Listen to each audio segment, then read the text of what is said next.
มาเด้อพี่น้องกินต้มหอยกับแจ่วส้มอุ้ยนี่ต้มใหม่ๆจะเอามาใหม่ๆเลยหอยต้มใส่ใบมะขามเด้อพี่น้องบอกเลยกับบุ้งหวานบางคนเอานั้นออกอันนี้ออกอย่างสินะเอาออกบ่เป็นบุ้งเด้อก็กินไปแจ่วรสเด็ดใส่กะปิปลาแดกขิง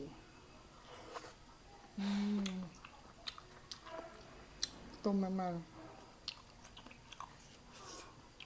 ยังร้อนอยู่ตัวปักใหญ่พี่น้องฮ้อนเลยพี่น้องคนบอกว่าเอาตามันออกสิป่ะเพราะว่ามูสับตามันเนี่ยตามันไม่อันเด็กผมจะโอ๊ยตามันตัวไหนกินไปแล้วแหละแจ่วสูตรเด็ดเขาบอกเลยว่าแซ่บ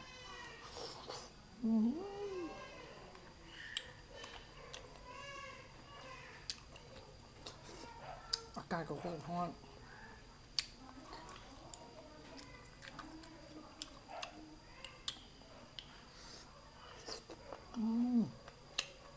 ของผลยอด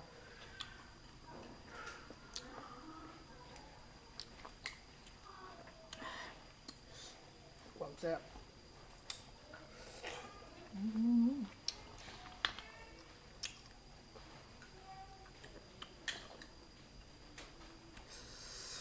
เขาบอกเลยว่าความแซ่บมันมีอย่างเท่าแล้ว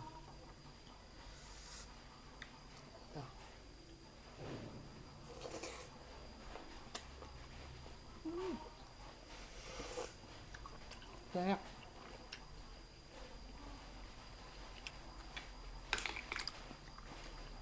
ปกติขนาดมันขวดแล้วถ้ากินบางครั้ง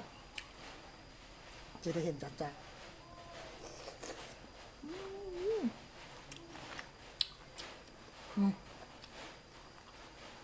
น้องเลย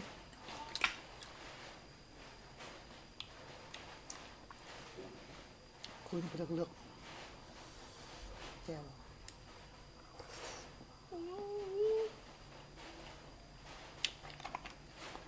โอ้ยแซ่บแฮะ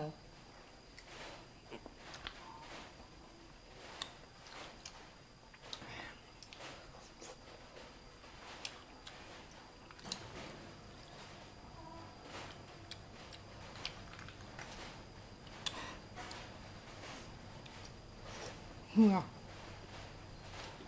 บรรยายถึงความแซ่บเจ้ารสจัด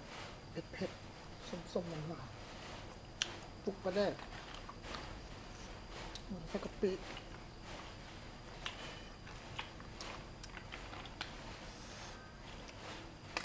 ความตัวใหญ่ซื้อมาสดๆเลยได้นี่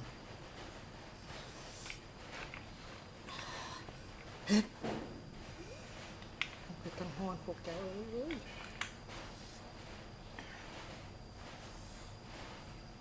โอ้เนี่ยรสจัดโอ้กินง่ายค่ายโอ้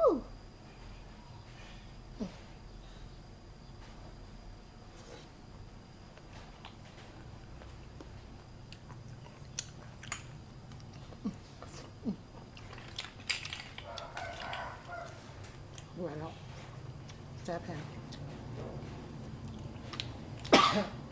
กินแบบไม่ได้ใจครับเจ้าคิดจะสมัครตาย